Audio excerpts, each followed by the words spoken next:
我这次的分享会主要是针对我这次4月1号到5月1号在新竹铁道艺术村的个展，然后去做一个回应。那大家来到现场的时候，应该都会经过前面的大展场。那这次主要有5件作品，那我等下会稍微解释一下我在干什么工作，做什么事情。对，那我这次的展览叫做微作祟。然后我下了一个小小的标题啊，就是有令人鼻酸的现象阐述。那我稍微介绍一下。我是1998年出生在台南，然后去年刚从彰化师范大学美术系毕业，然后现在应该要去念南艺大造型所啦，但我先去休学了。对，所以才跑来这边驻村。好，那刚好讲到个展，其实我办过3次个展，然后刚好分别在20年、21年跟22年，然后我就稍微讲一下我以前的个展在干啥。对，那我20年的时候，我的个展名字叫屏障奶油墙。对，那我给它的几个关键字啊，我在20年的时候，我那个时候比较关注的是比较纯视觉的，然后一个美感还有氛围营造。对，氛围营造的部分，所以当时的作品都比较偏看起来美美的，然后摆在那个墙壁上，好像就是一个非常古典的一个雕塑，被欣赏的、被观赏的一个角度这样子。对，那个时候，在21年的时候是名字叫做极限有感。那个时候我比较关注在于物质跟肉体感受上面，然后我的作品在里面加了很多动态感，比如说我会做一些行为记录，然后去记录当下的一个状态，然后还有我在玩的是一个材质的极限，像我很常会运用一些传统工业的技法，比如说焊接或者是水管弯管，或是水泥之类的，然后去找一些台湾传统的一些行业啊，去问他那个技术怎么用，然后我就喜欢把那个材质发挥到极限的那种感觉。对，那以前过往的作品，其实我2月分享会有稍微介绍。那如果大家想看的话，我后面会放我的个人网站，里面也都有以前的作品。好，然后这是我21年的关键字，就是肉体感受、动态感跟材质的极限。那这次22年的个展叫微作祟。那我这次今年关注的点是情绪与反应，然后还有现象的既视感。还有我回归到物质本身。那为什么会想要讲情绪与反应？因为我觉得，我活到现在23岁，我觉得有一个我们这一辈的有一个集体现象，就是大家好像喜欢探讨自己，或是比较讲一些偏私密性的一些话题，就是好像社会现象已经变成说。我们已经不需要再常常去关注一些社会现象，我们好像比较常反过来看自己到底在干了什么事情，然后去把一些比较隐秘的事情把它摊出来讲给旁边人听，然后我们可以互相了解啊，然后帮你安慰这样子。我觉得我们这个世代有稍微的这个倾向，就像很多人说什么Instagram、Facebook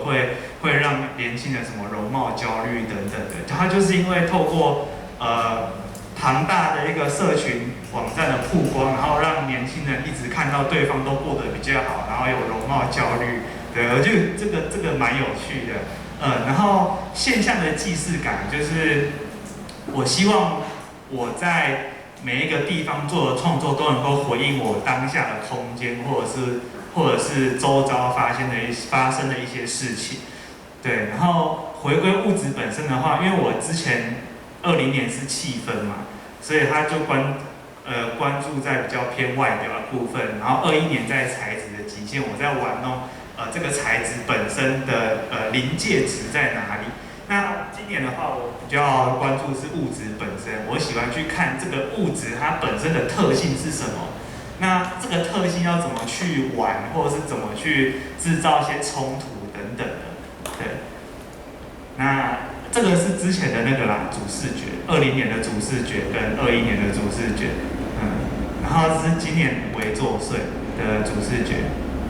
然后这是我那个时候，因为文化局他们要那个策展理念要的非常的早，然后那个时候其实我也没有想太多，就直接写了一些像是论述，也不是论述啦，就是这档展览大概在做什么事情这样子。他就在讲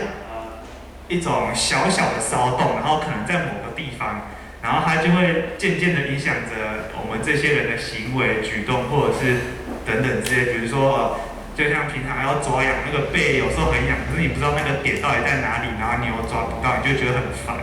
对。然后我里面又有提到的是这些被迫影响的行为，可能会是这种很徒劳的、很重复、很反复的这种很悲剧性的人物。那我就上面放了一个比较大家都大概知道的那个，我没有写。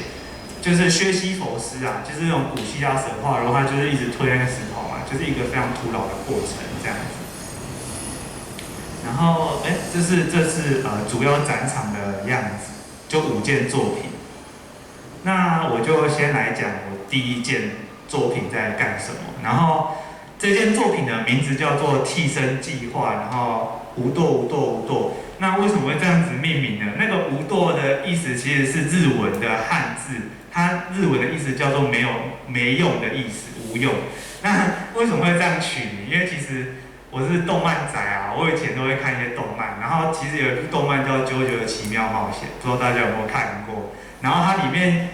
这个作者呢，他提出个很有趣的观点，他从第3季之后，他的整个角色都是用一个能力在贯穿，叫做替身。对，他就讲说，替身这个东西是人的精神力的转换，所以它的里面的角色，那种大动漫在打斗就是那种很精彩的肉搏战嘛。然后它的那个《JoJo的奇妙冒险》这部漫画里面，它里面使用的替身这个东西，不是他的主角本人，他就是会派他的替身去跟对方打，所以就会看到2个比如说主角跟反派站在对面，可是2个人都没有动，可是旁边那个有一个形体叫替身的东西会帮他打，然后。里面有一个反派叫迪奥，然后他的口头禅就是无舵无舵，就是没用没用，就是你的攻击都有无效，然后你就看到那个动画很浮夸，画出那个非常多拳头，一直讲不打不打不打不打不打，然后好像就是很徒劳的感觉。对，那我就以这个来命名了。那这件作品我其实是捡去年在这边驻村的艺术家的作品，然后。那个时候我刚来这边驻村的时候，我就看到这个作品被丢在那边，然后它在上面被那个之前的艺术家喷了2个叉叉，那我就觉得这个叉叉非常有意思哦，它这个叉叉定义了这件作品，它即将要前往哪个地方？对，这个叉叉可能被定义说它是一个废弃物，一个不被需要或是已经没有欣赏价值的东西，它即将要被丢弃。那我就把它捡回来，然后就是再做了一次泥仿，再喷了一次叉叉，然后上了一点颜色，然后我在这个好像已经没有用的东西上面再添加了一个前阵子很流行的玩具叫 Useless Box， 它就是一个很无聊的玩具，你只要打开那个开关，它里面的机器又会把你关起来，然后就是你不管开多少次，它就把你关起来。它就是个无用的东西，所以它被命名叫 Useless Box。所以我就把这个玩具，然后把它锁在已经被视为没有用的价值东西上面，把它锁在上面。然后我就试图就是创造一套规则，好像它变成一个游戏一样，好像我就是透过这个无用的一个行为，然后在这一套。我设定的一个规则里面找到可以被记录的价值，对。那我给大家看一下我的那个行为记录。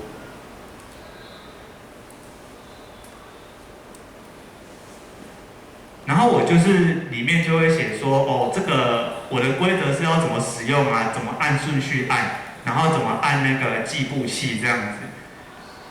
然后我就会定时手机 app 1分钟，然后看我测试自己在1分钟之内可以按完几次那个 Useless Box， 然后就会发现好像每次都有进步，或者是今天清明连假隔2天来，哇我退步了，然后就会这种反应就好像在讲述说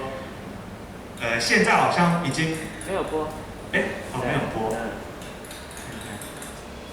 要先关掉那个投影。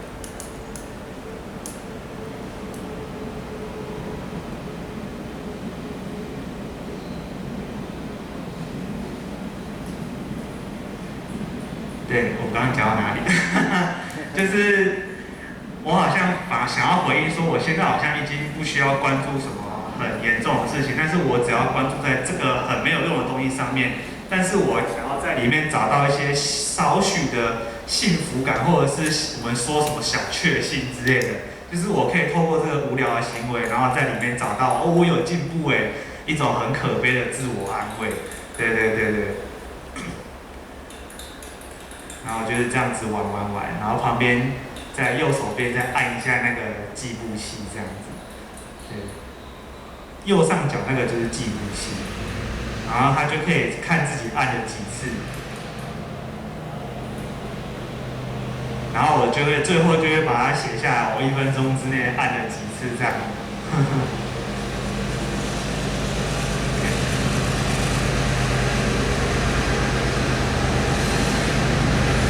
然后这件作品，我觉得蛮有趣的一个点是它旁边的那个说明书。我现在把它放大，就它可能，我觉得有趣的点是下面的这一行，它就是写说，当 useless box 无法运作的时候不要紧张，它只是发挥了自己的本质 useless， 就是因为那个玩具嘛，它总有寿终正寝的一天。比如说电池没电，或者是那个玩具坏掉，像这档展览已经进行半个月，它其实上面的壳也有被民众用坏掉过，但是它还是可以运作。但是我觉得，它就是回归了它的本质 useless， 它只是什么尘归尘，土归土的概念，就变成垃圾。对，我觉得这个我写的这个规则有点回扣到这个作品本身这样子。好，然后下一件作品呢？就是叫做锁水镇定舒缓，然后外面有多了那个音乐的小节反复记号。那为什么会这样子命名呢？因为我妈是美容师啊，我从小到大就是好几排那个保养品、保养柜在那边，然后我妈都会塞一些保养品给我，然后我都不想用，因为我觉得很麻烦。然后这个名词就会让人家想到什么 SK2 啊，什么收敛水、复活青春露之类的。然后呢，你就会看那个广告词写得很浮夸，然后就是什么让你锁水啊、镇定舒缓、保湿效果极佳等等的。然后我就觉得这个真的是有效的嘛，所以我就找了一种材质叫硅藻土地垫，就是你洗完澡出来之后，你一定会踩在一个吸水地垫，让那个水赶快吸干这样子。然后我又选了一个叫自动浇水器，定时，然后它会1个小时会喷水，然后让那个地垫吸水这样，然后它就是一直不断的反复，好像很徒劳，很强迫你一定要执行，但是你又必须吸收，然后透过那个对流啊，然后它会让它干燥这样，所以它就是每个小时都不断在吸收新的水，然后干燥、风干，然后再淋湿，然后再风干、再干燥。这些作品大概在讲这样子。然后这是侧边看样，然后因为我有发现那个铁道这边它的对外窗都会打开来，所以我就觉得这个风干的因为它会因应那个气温的变化啦，像最近都天气比较不好，没有什么太阳，所以它就风干的比较慢，然后你就会看到那个地垫吸水吸过饱和，然后那个旁边的边角都会弯曲起来，其实也蛮有趣，它就多了一个时间性在里面。然后接下来这件作品叫做濒临失控的作息，然后材料是声光感应灯座、光控灯泡。对，然后这件作品为什么要这样命名呢？其实我是在讲一个比较偏焦虑的情绪。我来到这边驻村之后，因为这边是铁道艺术村嘛，然后对面时不时就有火车经过，然后你在跟人家对话的时候，你可能原本讲很小声的话，你要突然自己加大那个分贝音量，你就觉得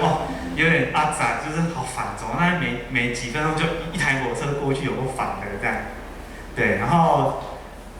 我等一下给大家看一下这个到底在干嘛。就是如果刚来的时候有看到，你可能会觉得它很奇怪，为什么在那边不亮，然后要亮不亮的？那这个是某一天的一个现场，就一对情侣这样走经过之后，他就看到有个东西亮，他就吓一跳，然后怎么会这样？然后走了之后，那个灯自己又闪了一下，然后你就看到很多人就会在那个作品前面开始在那边拍手，然后想说它不是感应的吗？怎么又没亮这样子？对，其实我就在讲这个东西。我特别选了一个材质叫声光感应灯座，然后还有一个叫光控灯泡。其实一般正常消费者啊，他只会选择其中一种材质去搭配他家里面的照明灯具，因为你只要有个感应系统就可以了。你就要么就是声光感应灯座，然后配普通灯泡，要么就是一般的灯座配感应灯泡嘛。然后我就很皮，我就把它抓在一起。然后把它 mix 在一起，因为它的公差是一样，所以是可以通用的。然后它就产生错乱了，你知道吗？就是下面的感应灯座可能感应到说，哦，你上面要亮哦，可是上面觉得说，我觉得不够，然后它就会出现那个频闪，它就会闪一下这样。所以它变成说，我自己也不知道它什么时候会亮，就是等于说火车经过的时候，有时候会亮整排，有时候又整排不亮，有时候会照顺序亮，有时候会间隔亮。所以我就觉得蛮有趣的，就把它放在那个靠窗旁边，经过，因为火车经过的时候，有时候会触发到它，或者是民众有时候只是跑过去，它就亮整排，可是他回来看的时候又完全不亮。对，我在讲一个比较焦虑的情绪啦，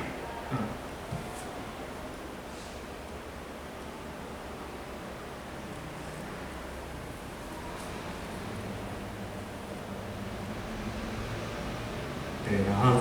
展场的样子。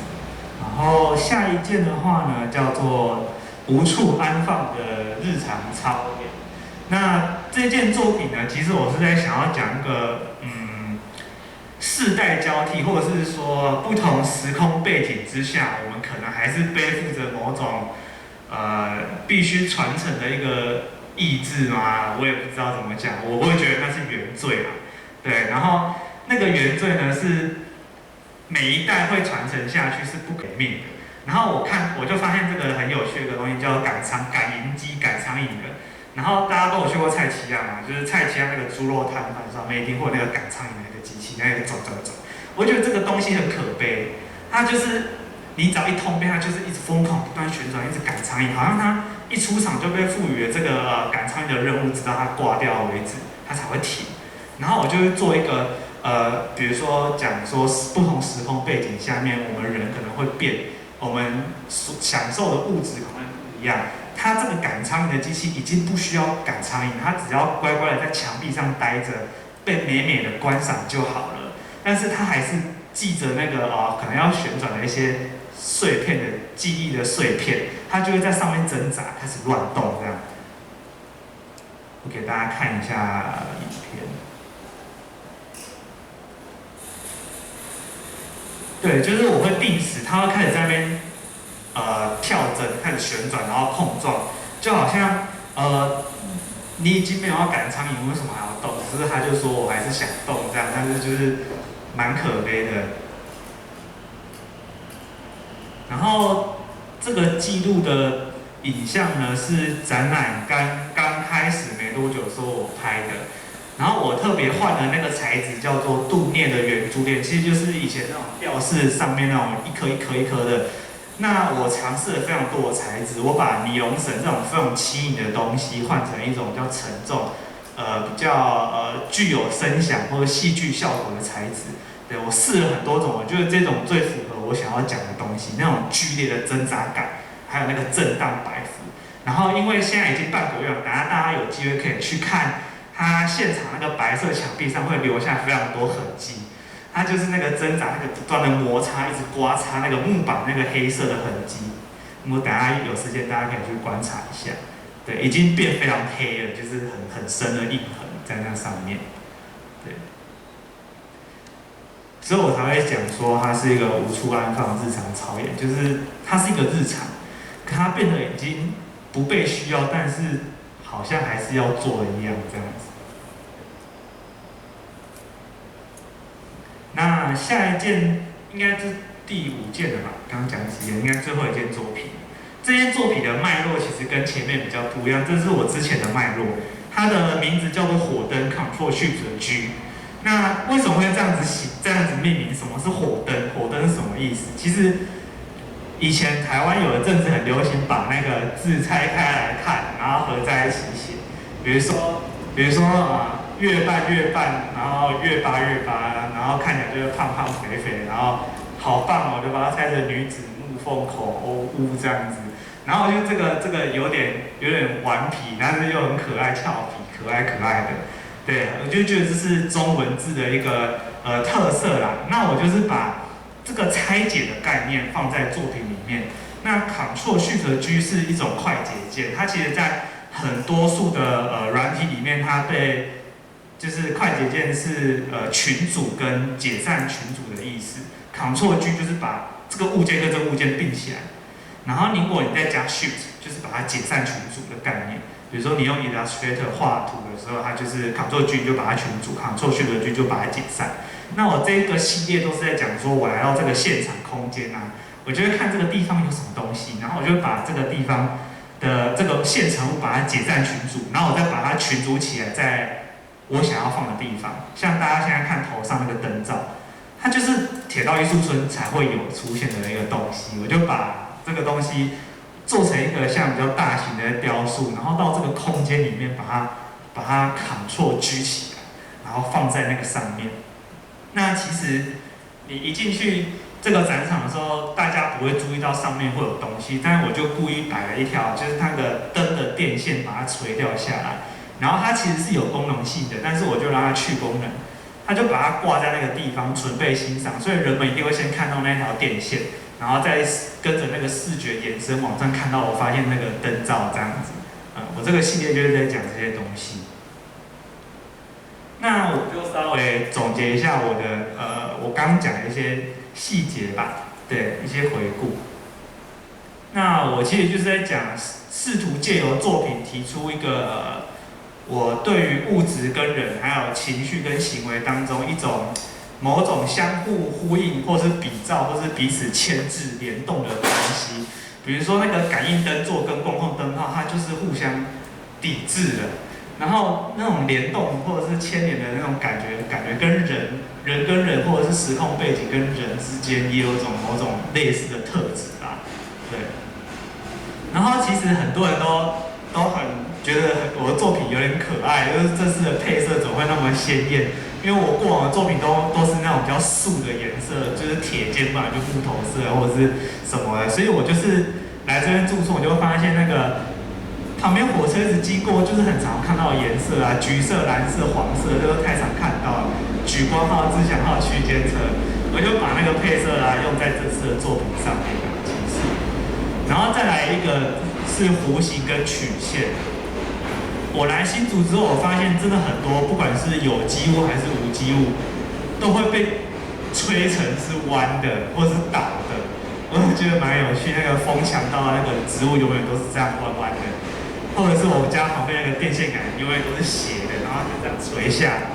对，我就把这个曲线，你可以看我作品很多做一个缺角或是弧形，它就是取这个造型。对，在夹角有挑高。夹角的部分的话，可能是第一件那个作品，那个开关那一件作品。我其实一开始的展陈方式是想要用平面的，因为我想要平面，想说这样子可以按比较多下。但是我进了展场我发现啊，铁道艺术村的展墙只有 L 型的，它没有单迎面。然后我就想说，那我要回应这个空间。我就在那个 L 型展墙上面直接做那个夹角出来。那一方面是回这个空，一方面是我觉得这个难度有点提高了，因为说我按完还要整个侧身，然后才能按旁边那个计数器，对。然后挑高的部分就是这边就是历史建物以前是仓库嘛，它整个挑高，所以我才会把那个火灯那些作品往上放啊。因为我觉得这边空间真的太大，应该要好好利用一下上面的展场。而不是地面上的平面的空间。再来是铺路与堆叠。什么是铺路？其实因为艺术村这边是历史建物，它其实不能做过多的一个长线，或者是以前就应该设计好的一些既有的路线规划。你看上面的东西是非常混乱的，那种中央空调啊，然后还有一些管路、管线、水管都是直接贴在墙壁上面的，这种暴露感是非常直接，而且非常混杂的，所以我这次的作品都没有刻意做一个长线或者是什么的，我就喜欢把那个电线做一个粗粗的一条，就直接放在地上，因为我觉得它已经是作品的一部分，然后想要把这种暴露感也回应在这个空间里面。那堆叠呢，你可以说是我以前都会在处理堆叠这件事情，那我后来也觉得我处理的堆叠不一定是实质上物质上面的堆叠，也有可能是记忆上面的堆叠，或者是一种时空背景下的一种层次堆叠，或者是无力感的堆叠。对，那我分享就到这边，这是我个人网站。对，谢谢大家。